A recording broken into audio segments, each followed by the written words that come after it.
अरे पहुना तोहार नखरा भरी हो, जैसे राजा महाराजा हो।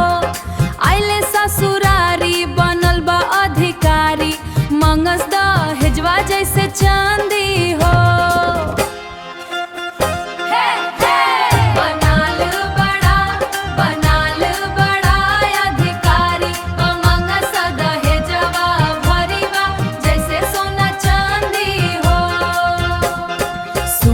से उठे ही चाय नाश्ता मांगे,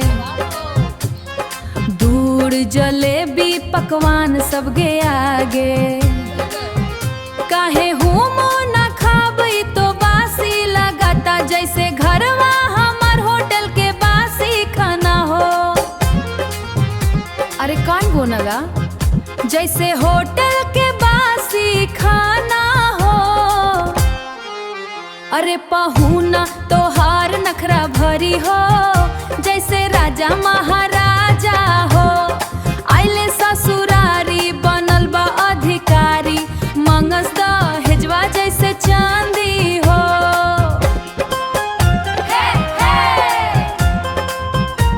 बनाल बड़ा अधिकारी, मंगस दहेजवा भरी बा जैसे सोना चांदी हो। दिन भर खाली मोबाइल चलवेला, मोबाइल चलवेला, मोबाइल चलवेला।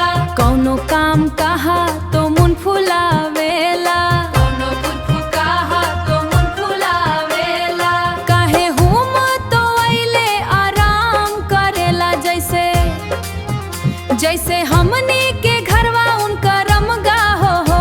जैसे हमनी के घरवा उनका रमगा हो। बेटा के बिहा में अइले बराती, मांगस दहेजवा जैसे होखे सोना चांदी। मोटरसाइकिल फ्रिजी तो टीवी कूलर,